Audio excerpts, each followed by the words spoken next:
And I think we were like one of the only countries there that paid our own way.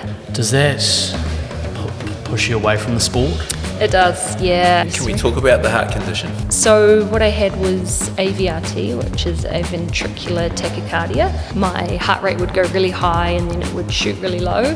Over in Florida they did an ablation surgery, but it was unsuccessful because they ended up going through the wrong side of the heart. I used to think that it was if you run fast, people will come up to you and approach you, but it's definitely not the way. It is actually a lot of self-promotion, a lot of self-marketing, and that's something I've been trying to get better at, and it's really hard to do. Like, you feel like you're always asking for handouts. Have you qualified for Paris? No, I haven't. No, so that'll be a pretty big ask. Even if you run the qualifying time, it's up to New Zealand selectors to select you. So if they think someone in another event has a better shot at placing higher, they would select. Wow. Oh, wow. Yeah, Wow. so it's... So even if you do your best, you have a New Zealand record, yeah. they could still be like, you know what? Take the 3,000. Yeah, I can't so believe that. it is pretty tough.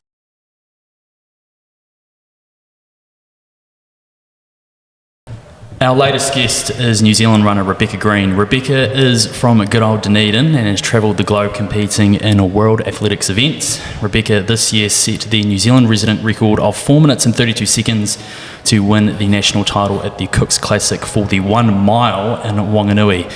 She has faced many challenges on her journey to success, including career-saving heart surgery. Rebekah is now in career best form and will look to go one step further in 2024 as she sets her sights on the Olympic Games. Rebekah, great to have you on the podcast. Thank you for having me. Let's just start right from the get-go. How did you sort of get into this sport?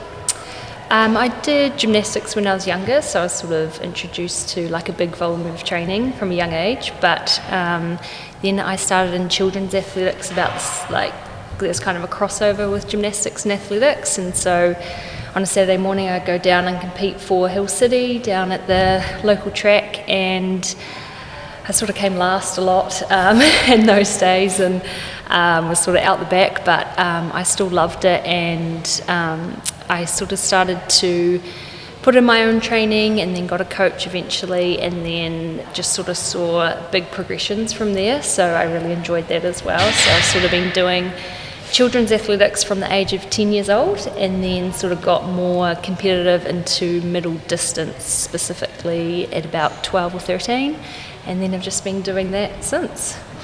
I saw online, I had to do a little bit of research around you, but you said that your parents lived in a big hill here in Dunedin, and every day during the holidays I started running for 5 minutes up the street, and that paid off at the Colgate Games where you finished 4th in the 800 metres. How did you get to, like, especially being that young at 12 years old, how did you think to be like, oh, let's do this, to then try get to the next level and be considered, instead of being at the back to the front of the pack? Yeah, I think, with my sort of going out on my parents' hill and things like that, it was just something to kind of do in the holidays. So I just sort of get up early, and it only took 5 minutes of the day, and I saw big results from that. So I was kind of like, well, if you put in a little bit of work, putting in a bit more and a bit more isn't too much of a commitment. And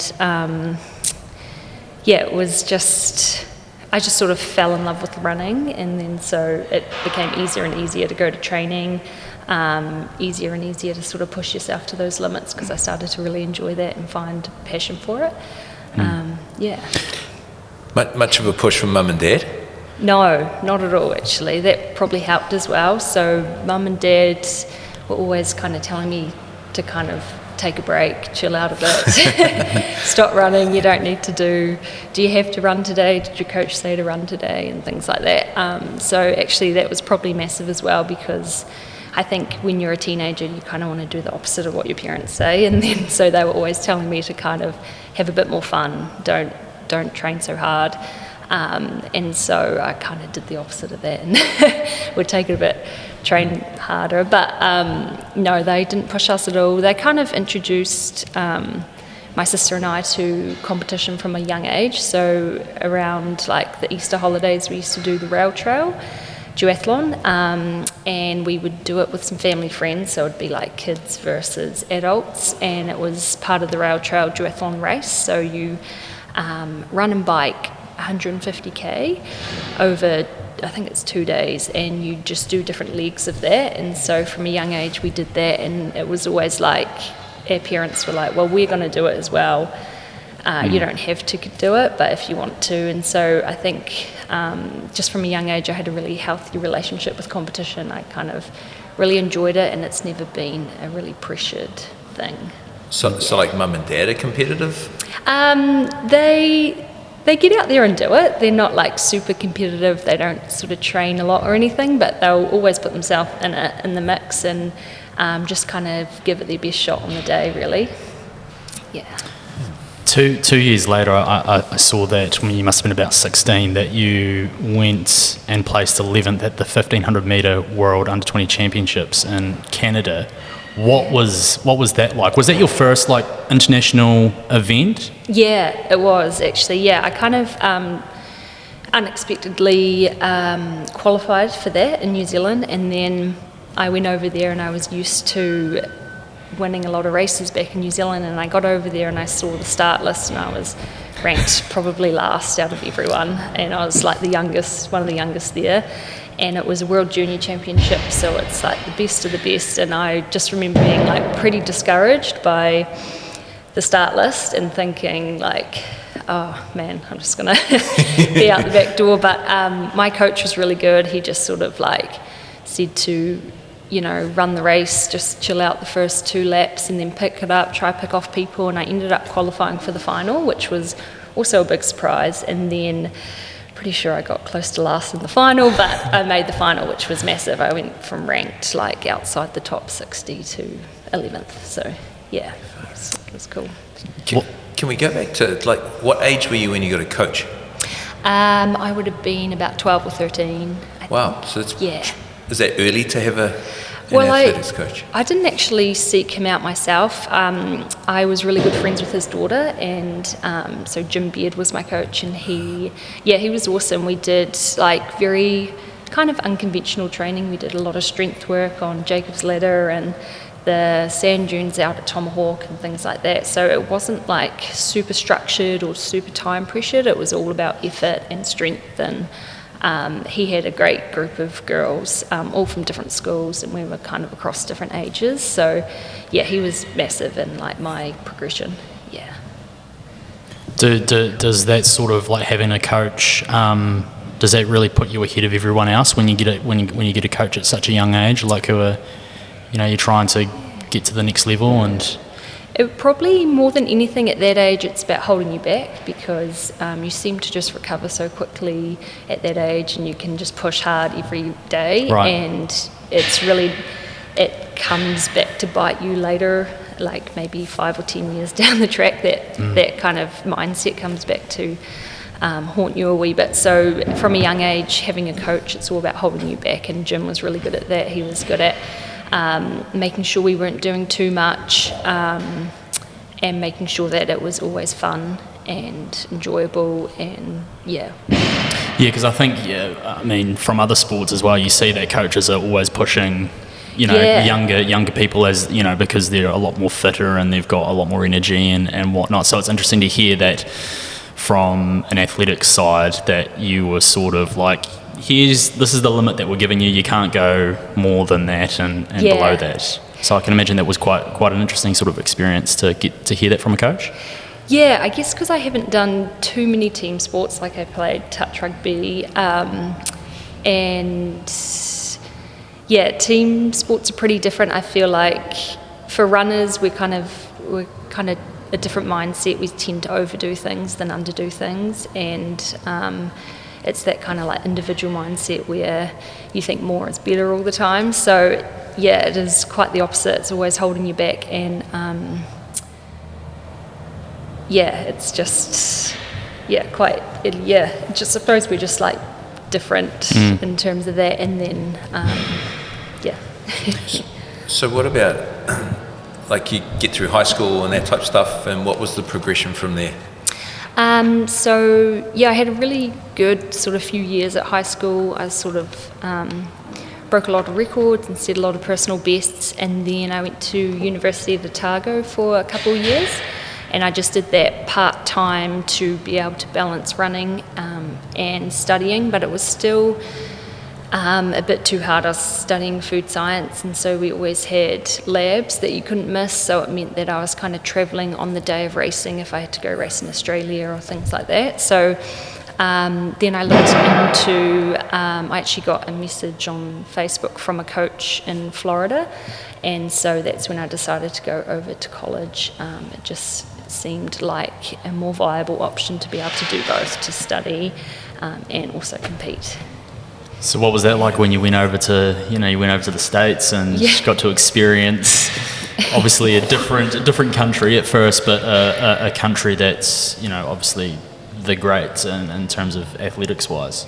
Yeah, it was definitely an experience. I think I probably performed well running wise for about maybe the first 4 or 5 months that I was over there, and then I was just burnt out after that. I think Was it because of the big move and life was different and getting adjusted to everything, or was it the coaching and? Yeah, the coaching was a little different. We're just talking about how usually running coaches hold you back. Over there, they push you forward, and that's. They kind of have to. Their whole livelihood depends on a bunch of 20-year-olds running well. Yeah. So it's pretty for them it means a lot, and it's a really big ask to do, especially at that age. Do they invest as much in you as their own national athletes? Yeah, they do, because it's all about how many points you can score at big championship meets. Right. And then they get bonuses based on how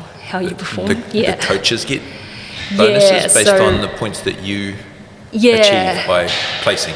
Yeah, so you have to place sort of top 8, and then you get a certain number of points for that, and then that all goes in, the whole team, and usually the conference championships are pretty big for them. And do you know how much money we're talking? Is it?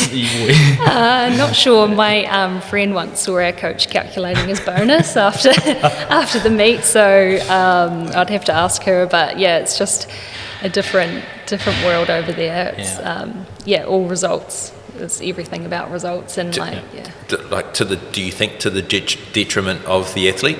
I think so. I think if you can get through that period of time without injury or being at your best, then it's a great platform to go into professional running, because that's where you're kind of seen.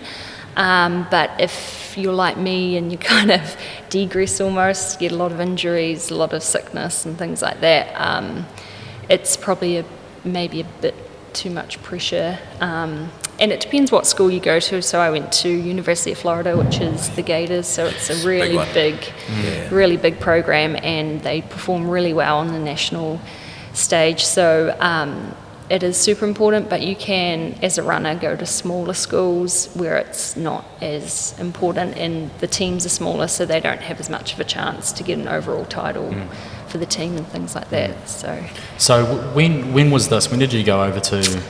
I went in 2014, right, and then graduated 2017. So, and you mentioned earlier the first, 6 months. After the first 6 months, you were burnt out.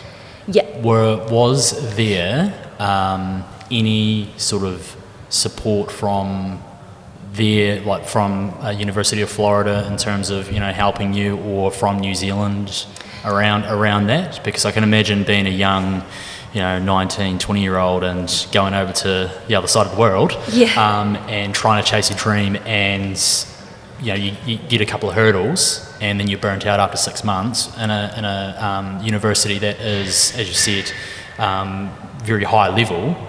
Did you have any support from them and people here or from New Zealand? Plenty of, the coach really did try. He would give me, sort of a few weeks off and things like that. And then I think the pressure maybe got a wee bit too much, and then it started to be okay, now you just need to train more and more and more. So they do try their best. You do have all the resources at your fingertips, if you're injured, you can get an MRI like that day if you need it. Wow. And they are very quick to like kind of band-aid you up and get you out there on the start line. And you do get a lot of support in that aspect, but I suppose coming from New Zealand, you kind of don't get that support from Athletics New Zealand. If you choose to go over to America in their system, you're kind of left to that, and then when you come home, they might make contact with you, but it is kind of quite separate. Yeah. So mentally, when you're struggling, burnt out, what you've said, how was that like for your mental health at that point? Yeah, it's pretty tough. There's a lot going on, at least. Like, I had really good friends around me and things like that, and I'd try and get home at least once a year. But yeah, I think I'm probably one of those people that I don't realise I'm stressed until it shows up physically. So whether that's like an injury or developing like this heart condition that I had and things like that, I think that was kind of the stress showing up. Yeah. But day to day, I felt fine. I probably just didn't realise I was under a lot of stress or stressing myself out more than. Can we talk about the heart condition? Yeah. It's so what I had was AVRT, which is a ventricular tachycardia. So I was getting, it sort of started off, I'd get a lot of heart palpitations, and my heart rate would go really high and then it would shoot really low. And when it did that, you'd sort of pass out because it was that high-low. And it was happening just sort of around races because you're having caffeine and nerves, and the heat in Florida, it doesn't help either. And then it started to happen more often, like in training, and just sort of like, once a week kind of thing. So they did some studies on it, and I had to wear like a heart monitor for a while. And then over in Florida, they did an ablation surgery, but it was unsuccessful because they ended up going through the wrong side of the heart. So that kind of didn't come out to anything. Came back to New Zealand and had kept having those issues, but it was happening more frequently, like when I was driving and things like that. Really not good. But they, in New Zealand, I was able to be in hospital for a couple of days, and they monitored it like for 48 hours and got way more data. And then eventually I must have got pushed up the list in terms of urgency and got another ablation surgery, which is kind of cool. It's like so it's not open heart surgery, you stay awake for it. They go keyhole surgery like through the groin, and they have like a little, it's like a camera on the end of... Snippers? What's that, sorry? Like snipper type things? Yeah. And then they... So they do the surgery and they map out your heart. So they need to map it out because what it is my heart was creating extra electrical currents, and it would go on these pathways, and then when it came to a dead end, it would double back on itself, and that's when you get the palpitations. So they had to map out where those extra electrical pathways were, and they go up and they...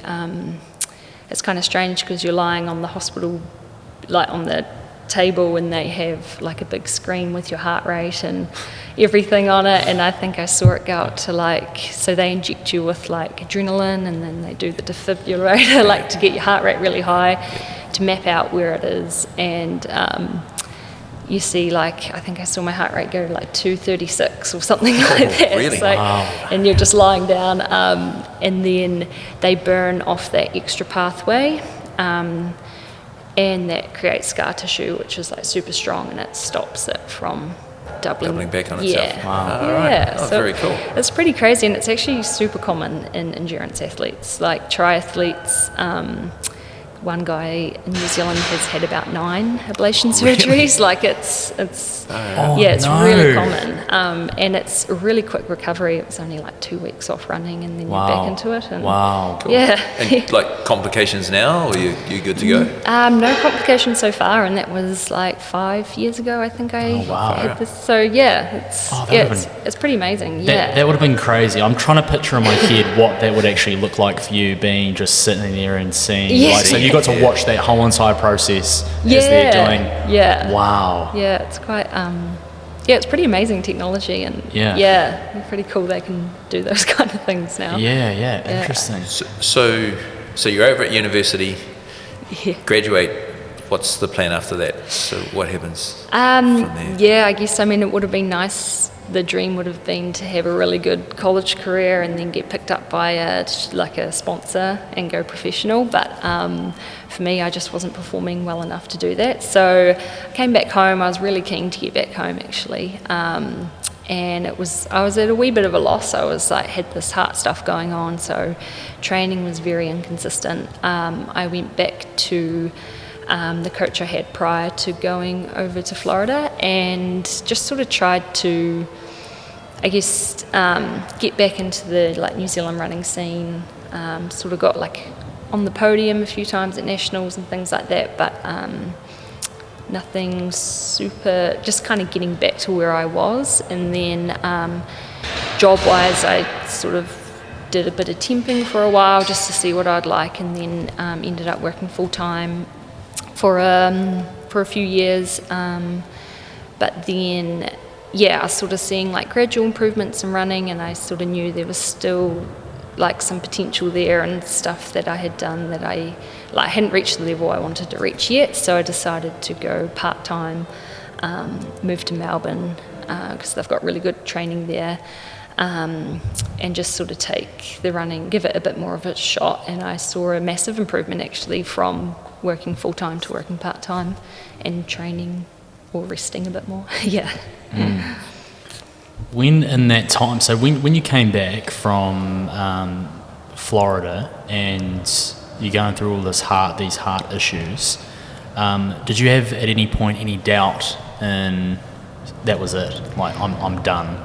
Especially after you'd been in America, you'd missed out on going professional and getting some sort of sponsorship, which I'd love to touch on later on. But was there any doubt in you coming back and going, okay, that's my running career done. I'm gonna just maybe do it every now and then, but I'm not gonna really try and push to do this again full time. I think I was, for a while there, I was just sort of just kept doing what I knew how to do.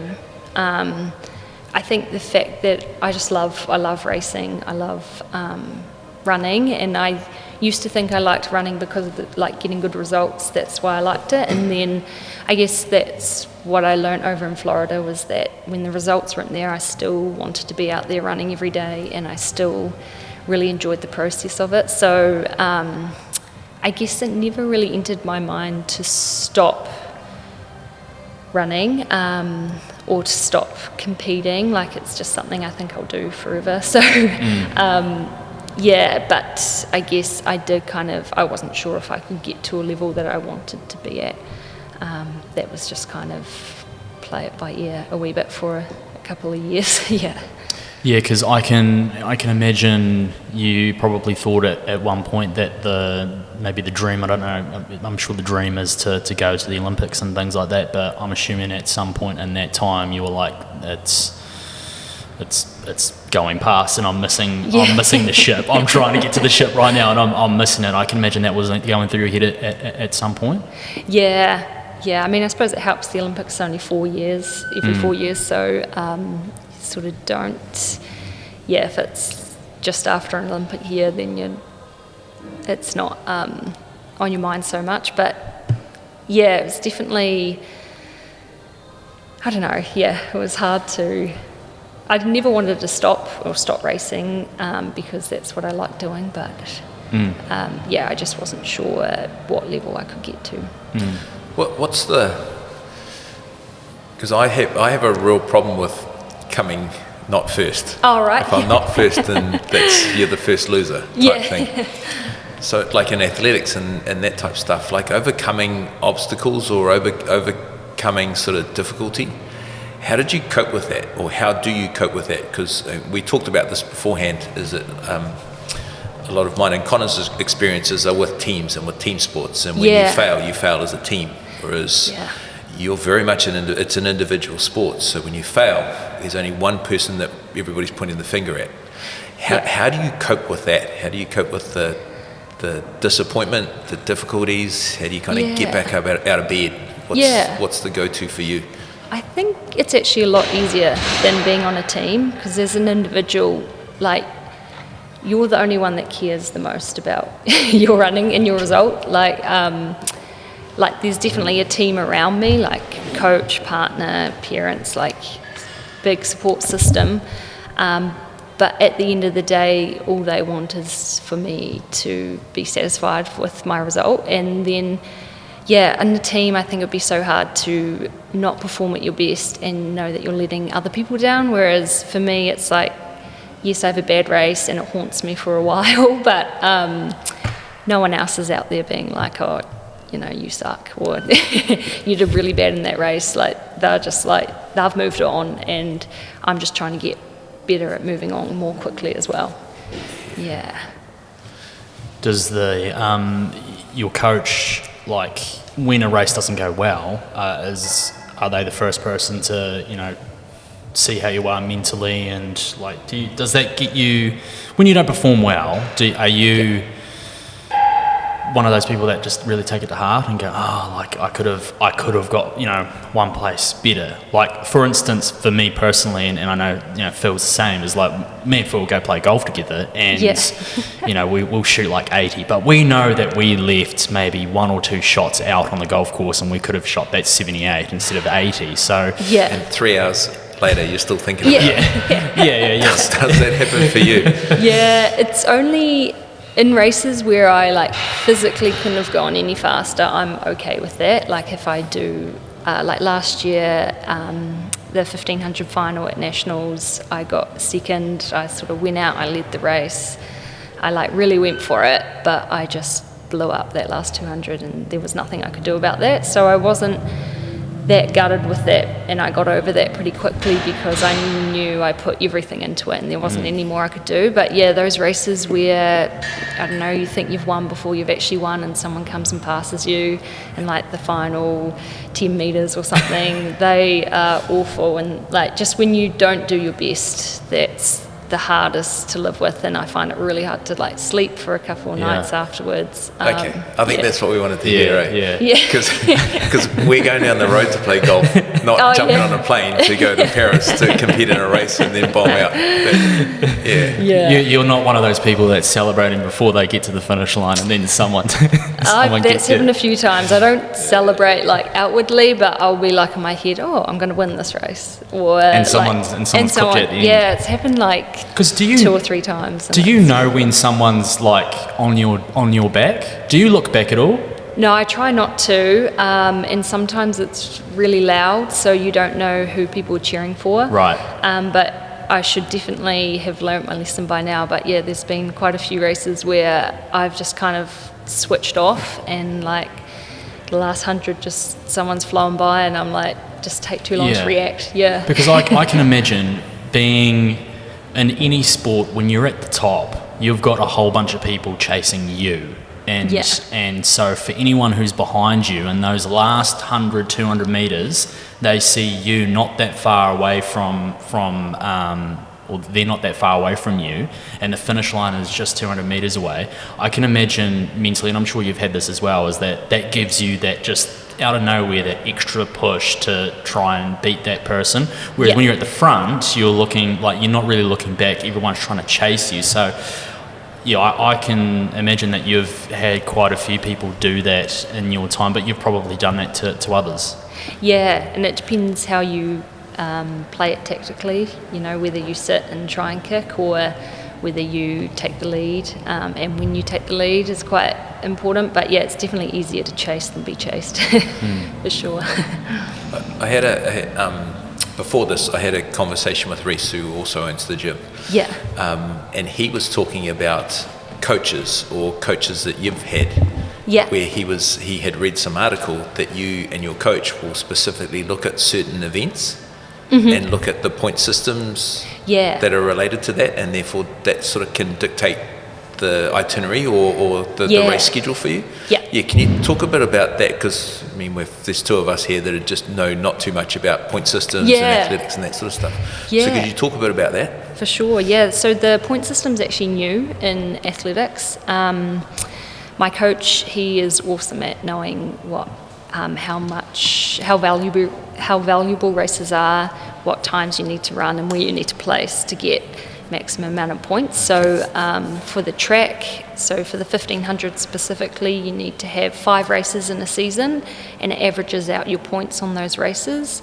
And there's different tiers of races, so that goes from A level all the way down to D level meets, and the A level ones are really hard to get into, and you've got to place I think top 8 maybe score points, and that contributes to your world ranking, so where you're ranked in the world. And if you hit a certain quota, then you get invited by World Athletics to like a World Championships.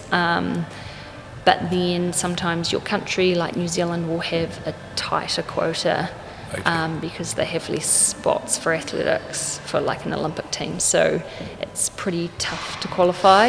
And you can qualify by time as well, like there's an automatic qualifier, but that just seems to be getting faster and faster each year. So the point system is a good way for people who maybe don't have access to super fast races but can race well, and kind of you're like a wee bit of a disadvantage in New Zealand because you've got to travel to those races most of the time. It's probably the funding question. Well, I mean, I guess the sponsorship side is definitely an area that I'm interested in, because we mentioned before the podcast is that, you know, there's only certain athletes that you see in mainstream media anyway that are going to get the spotlight. You know, you see Zoe Hobbs who broke like the 10 or sub 10 or whatever it was in the sprints. There's who's shot put? Tom Walsh. Mm-hmm. You know, so there's only a handful that will get the spotlight, and then there's obviously everyone else who's down below. And I can imagine that those guys are getting, you know, because they are the best in the country, and you know, they're getting a lot of sponsorship deals. They're probably like your Powerades and all that sort of stuff. So what is it like for someone like you who is, you know,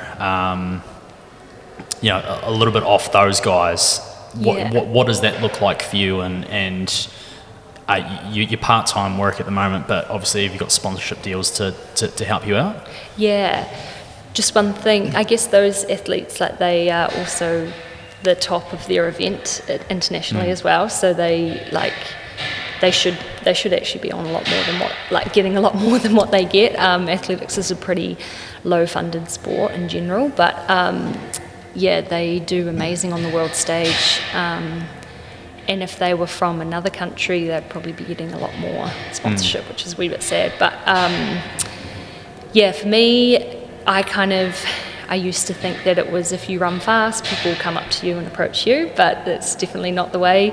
Outside of the running world, my times don't mean much to people because they don't really know context or know much about the sport. So it is actually a lot of self-promotion, a lot of self-marketing, and that's something I've been trying to get better at, and it's really hard to do. Like, you feel like you're always asking for handouts. This year I've been trying to reach out to kind of companies or businesses and try and offer something back. So you kind of have to think outside the square.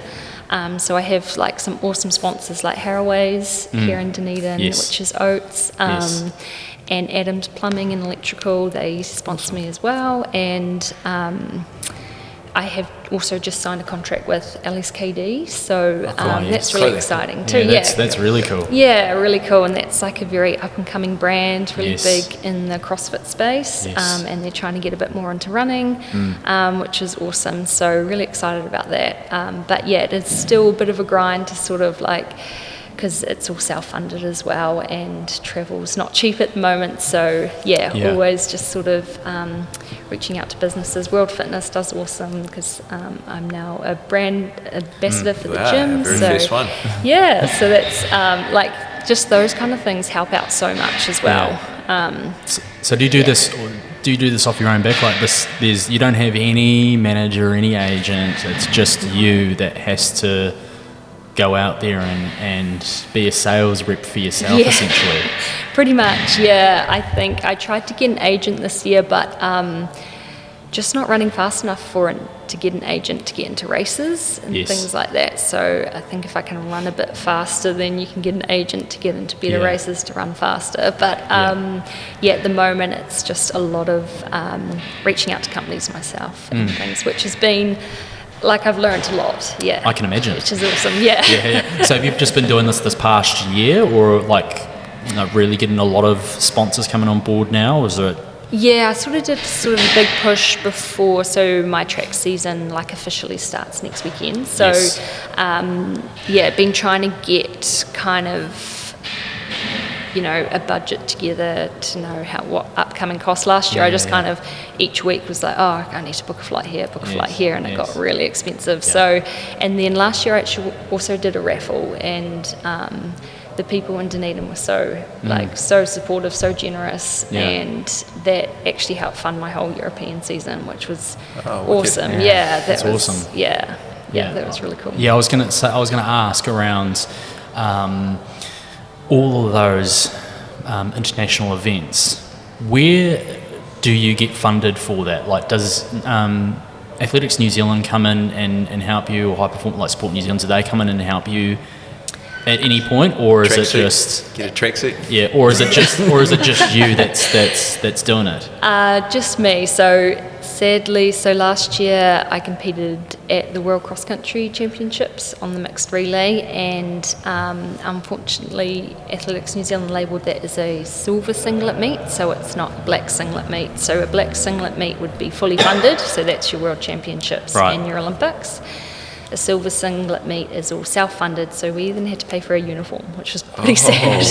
Oh, really? So that, and I think we were like one of the only countries there that paid our own way. Luckily, it was only in Australia, but it was still an expensive trip. But I think Athletics New Zealand and High Performance Sport, they just have such little funding for athletics that it does go to the people that are performing at the top of the top. So, I mean, if I can get there, then I would be supported. But for now, it's just self-funding. What would you don't have to answer, but ballpark figure on you going to Australia for an event or whatever? Like, how much is that? So because it was part of a team, they have a set price. So I think we had to pay for our own flights, so whatever they were, plus I think it was how much was it? $3,000 each, I think. Wow. 3 or 4 maybe. They originally quoted it as 7 or 8, and then someone pushed back on it and was like, why is it this much? But so you're also paying for team management and coaches and stuff to go over as well. Yes. And that's kind of what happens when it's part of a big team. Does that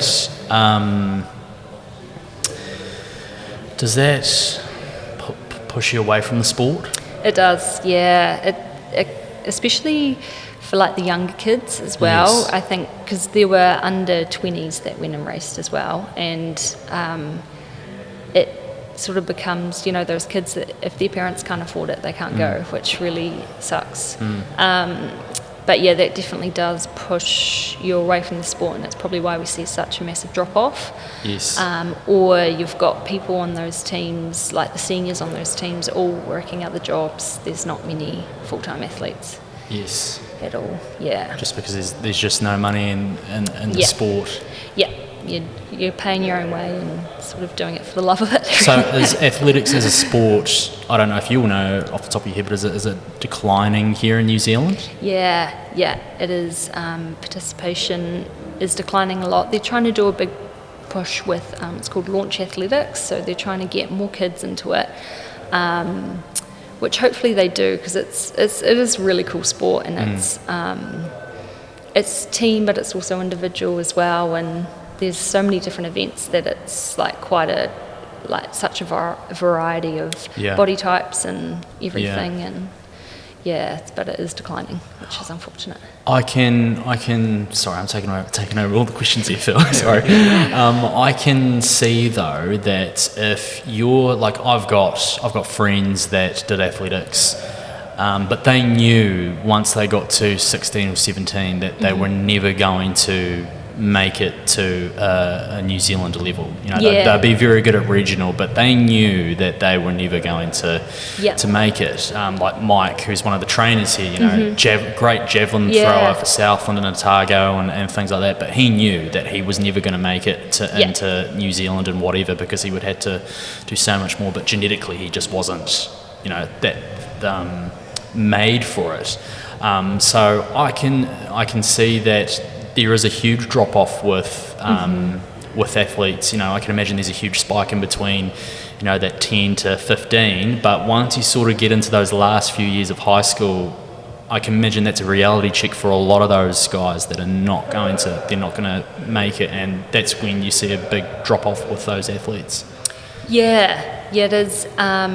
Also, I suppose people find things outside of the sport too, like you might go to university and you might want to party a bit more, or not be at the track every weekend. May have found golf's popular sport now. Yeah, but there's not.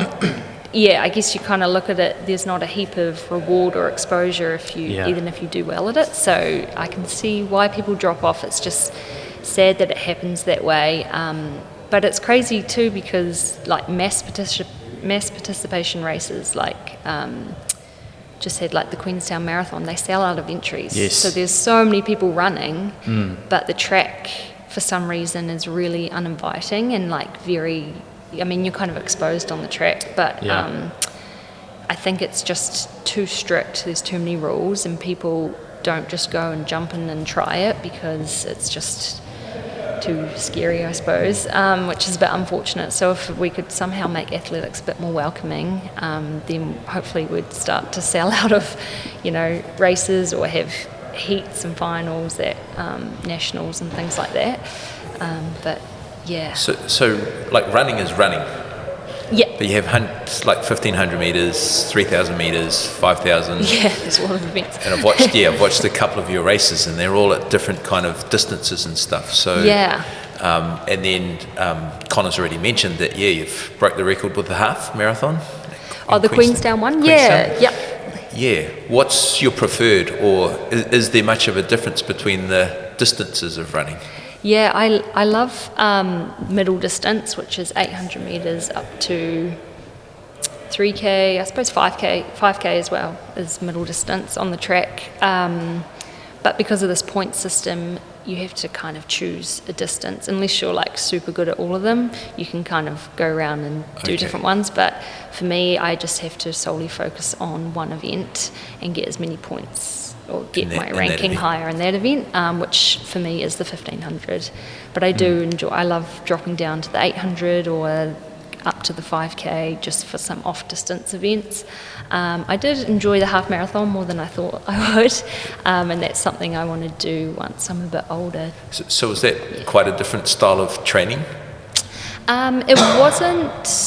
So I had just come out of a base building phase, which is a lot more volume and lower intensity. K's under the belt type stuff. Yeah, so it actually made a bit of sense. It was just kind of to see how that base phase went before dropping down onto the track. Right. So because I was trying to get in my head how, if you're a 1,500 metre specialist, it's quite a bit longer. How you convert to a 21K. I'm like, geez, how do you do that? Yeah. So that was off the back of some base training, or base training, and so the volume was there. Okay, that makes sense. Yeah, and you do, like, I'm probably a higher volume 1,500 metre runner. Like, I'd run sort of around that 120 to 130k a week, whereas if you have some 1,500 runners who have a lot of speed, and they will be fine on like 70 or 80k or far out. Less. It's quite a difference, eh? It is quite different, yeah. So is it like most, I'm assuming it's like most sports where with rugby, for example, it's like there's a specific guy and he has a specific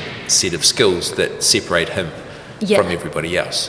When you're on the line in a race, are you looking down the line going, that person has a kick at the end, that person over there has more endurance? Is that what happens in races? Yeah, it does a wee bit actually, especially the 1500, because it's really tactical, and you've got, it's not that different from the 800 or the 5K, so you sort of tend to have two groups. It's like 15 5K runners or 15 8 runners, and so they will either sprint or... Yeah, and you don't want to be leading out a good 800 metre runner at the end of a 1500, because they're probably just going to outkick you. So you have to make it an honest race, or you know that if someone doesn't have as much of a kick, then you're like, oh, maybe I can get away with just sitting behind them. Yeah, cool. So making a plan for a race would be pretty tricky then. Is it like just, shit, they're going, I've got to go. Yeah, and there's kind of like, if the weather plays a big factor, especially in New Zealand, because it's usually not the best conditions. Yep. Yeah, especially with wind and things like that. So occasionally you have paces, so they'll pace the race for like 800 sometimes. Pace as in they'll just set somebody out there to blast the crap out of it. Yeah, like a rabbit, really. Yeah. So they'll go through, and sometimes if you have, if you're one of the faster ones in the race, you can ask the pacer to go a certain pace through the race. All right, because I have seen races where somebody's behind them pushing them forward. Oh yes, like, that's really weird. That's the pace setter not setting not doing it fast pace. enough. Yeah, which you put a lot of trust in the pacers, so you really do hope that they nail it. What's have you qualified for Paris?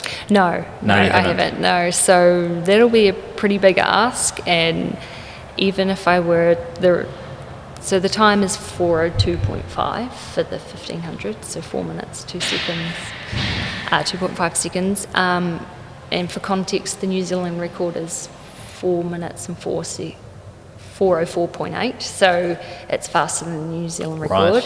Right. And my personal best is 4:11, so I'd have to cut 9 seconds off, which is quite a big ask. But then also, even if you run the qualifying time, it's up to New Zealand selectors to select you. So if they think someone in another event has a better shot at placing higher, they would select. Wow. Oh, wow. So it's... so even if you do your best, you have a New Zealand record, they could still be like, you know what? Take the 3,000. We'll take someone else instead of Rebekah, who's... Wow. Yeah, I can't believe that. It is pretty tough, and you must have a true love for the sport. Yeah. I guess, it is a wee bit discouraging, but my coach sort of said a really good thing. He said, like, you can't put whether you have a good season or a bad season based on whether you qualify for these meets. Otherwise, you're just going to get really sour at the system, and I think that's a very easy thing to do. So it's great advice too.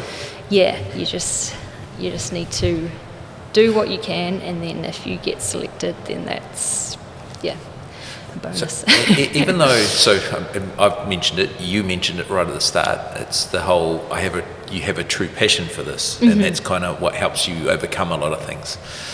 But what makes Rebekah Greene faster, or what do you need to be or do or have in your life to make you go faster? And you also, on that whole passion thing, there must be I've got unleft, there's still untapped potential there. Yeah. There must be the thought pattern there for you. Yeah. Around that. I think I'd love to be able to be like detached from the outcome. I know a lot of people talk about that, like, but I don't yet understand how you can put so much time and energy into something and not care about the result. Like that doesn't quite compute for me at the moment. So I guess for me to be at my best, I think last season I got too caught up in time, and when you're always racing the clock, it's kind of like gambling. Like, you always know the house is going to win, but you just keep coming back and keep coming back, hoping you're going to beat this clock, but you always want to go a little bit faster. So I guess for me to be at my best, it's like I need to not worry about time, even though it's such a time-focused sport. So yeah, I suppose I'm still working on that. So yeah. like smaller steps, like technique and that type of stuff. Yeah. At which point the outcome comes with. Yeah. So it's less focus on time and it's more about technique or kick and. Yeah, like my last 200 of each race was not great. I was like tying up a lot, and I think that was just like a lot of stress from racing the clock. The clock, yeah. So this season I'd like to actually have a good kick and like have a good finish, and I suppose race better. Yeah, that is interesting, because I mean, like golf's a completely different sport, but it is an individual sport. Yeah. And when everything is going well, everything is so easy. Yeah. And there's no thought. There's actually no thoughts. Yeah. There's no. Yeah. Is this in the right place? Is that in the right place? And I'm assuming it would be the same for running. Definitely. It's like Yeah. everything else takes care of itself when you find yourself in that. Yeah. In that sweet spot, in that zone where it's Yeah. And you race off intuition rather than.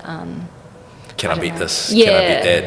Yeah. Look at the clock. Yeah. Yeah. You see a move being made in the field, and you can like quickly pick up on it without realizing that you're actually deciding to go with it. Or it's, So you're just like us, kind of. yeah. Golf is super mental, though, isn't it? Yeah. It is. Yeah. Yeah, and I've seen it really get to fill a few times on the golf Oh, really? course. Yeah.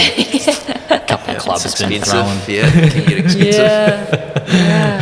Yeah. So Paris is the goal, Yeah. Yeah, it is. and if you don't break the record or you break the record and you don't get selected, what is it for you after that? What are you? Well, I guess I'll still head over to Europe for like an international season, so it would be just making the most of those races. So just trying to race well, get better, improve myself. It is sort of hard to know. It's like, I don't know whether you stick out like another 4 years trying for the 1500, maybe move up distance or move events. But yeah, as long as I still see room for improvement, I think I'll still keep going in that event. Yeah. Yeah. Yeah, awesome. Yeah, because you're currently ranked, according to World Athletics, you're number 100 in the world for 1500 Oh, okay. women. Your highest placing was 77th in the world, okay. which is very impressive. Do you track that? I do during the season, Yeah, for sure. okay. Looking at every week, I think, because that's once you hit. I'm not quite sure what the quote. It might be top 48, possibly for the 1500 for the Olympics. That's Right. what you've got to be in. Yeah. But sometimes you don't know till the very end because people will go for a different event or whatever. Do you share with your sister because her sport is very similar, right? Like you've got to qualify. There are levels and tiers of qualifying, and so the disappointment, the excitement of kind of qualifying, not qualifying. Do you guys share much when it comes to training, or are you just when you catch up, it's just sister kind of talk? Yeah, I think we both enjoy each other's training, I think, so we sort of try to overlap. I mean, I can't be at her level, and she probably beat me over 150 or under, I think. Yeah. but kind of discussing the pressures and that sort of stuff, are they things that you guys talk about or can relate to each other with? Yeah, we probably don't talk about it a heap, but we can relate to each other. I think we've got a very similar mindset when it comes to competing. Like, we both just love it. And I don't think either of us feel the pressure when we compete. It's more like an excitement, I think. Yeah. But then again, there is, for her, the regionals qualifying is probably the most pressure, whereas when she gets to the games, it's fun. And it's like she's ready to do her best.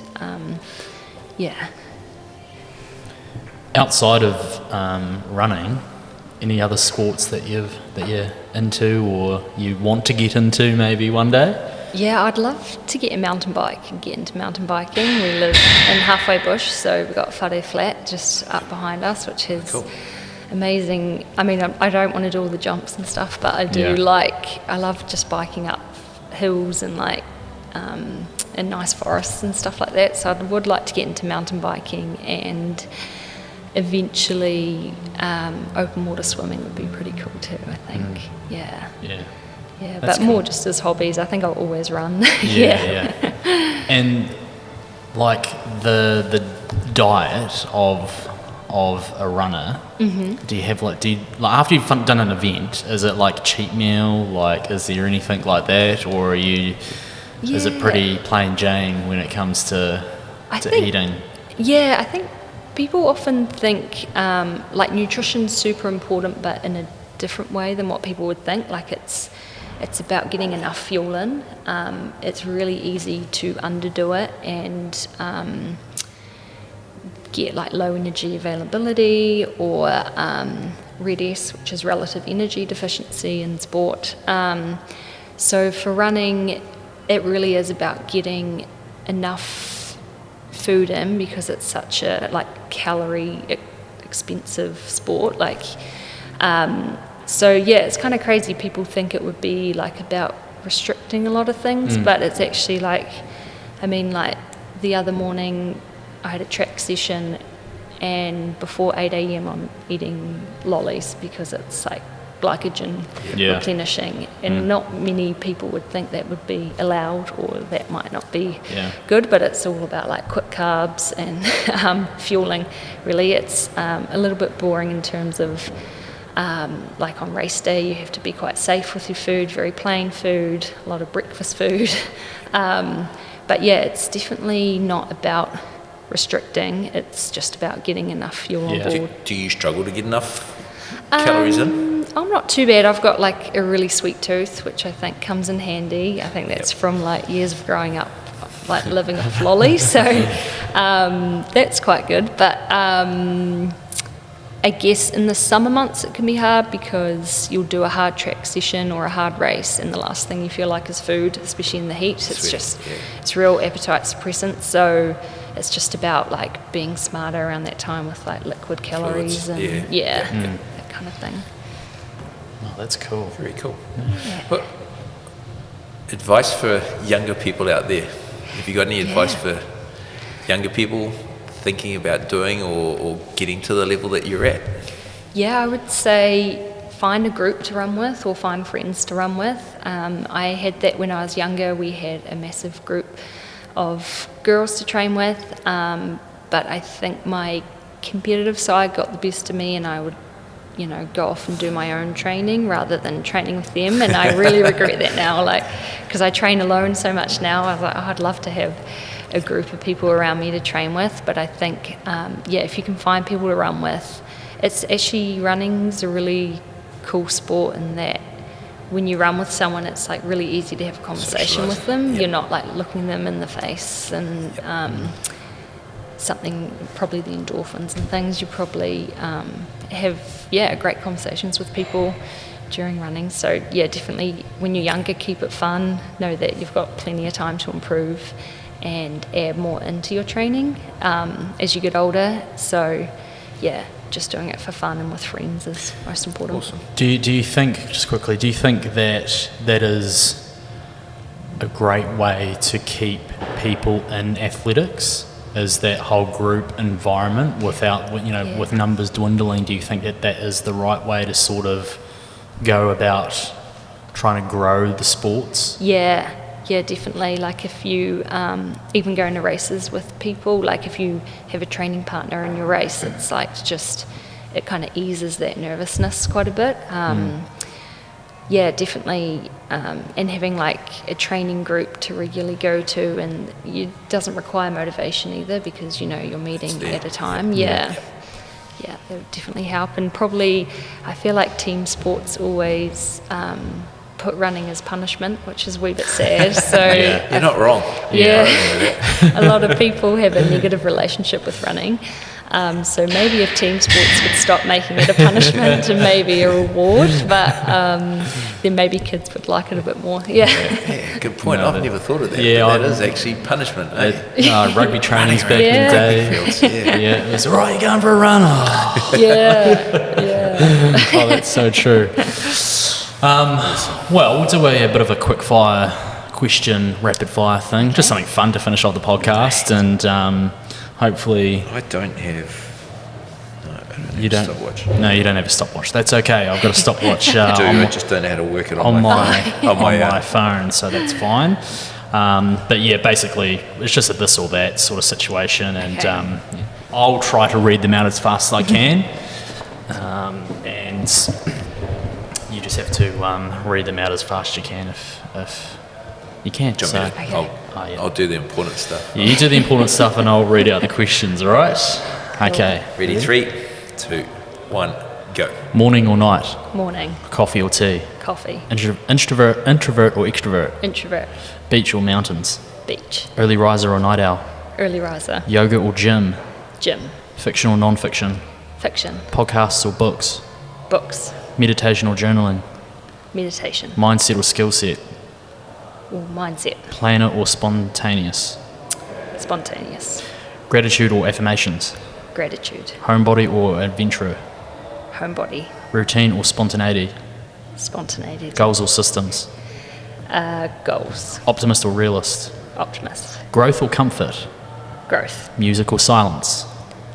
Music. Travel or staycation? Travel. Self-help or fiction? Fiction. Minimalist or maximalist? Minimalist. Dog or cat? Ooh. Cat. Hiking or biking? Biking. Learn or earn? Learn. Tech or nature? Nature. Creativity or logic? Logic. Stop. 26, that's pretty good. That's pretty good. Yeah, that's Is pretty that the good. record? I think it might be the record. We'll go with that as the record. I'll have to Super be honest. fast. I listened to Brendan Timmins' podcast, so there were some questions coming up. So We might have to jumble them up a little. Yeah, we might have to jumble them up, yeah. Oh, no, that was awesome to have you on the podcast, thank Rebekah. you. I think, for me personally, like the whole athletics world has never been a sort of, like I've had friends and stuff be in it before, and so to hear you and your goals and your journey and the sacrifices and things like that is just it's huge, definitely, and it's an eye opener, and I think it's hopefully things like this and more media can sort of shine a light on you guys, and hopefully that can in turn get you guys more sponsorship and more opportunities to fly the flag throughout the world. So no, it's been awesome to have you on the podcast. Thank you very much.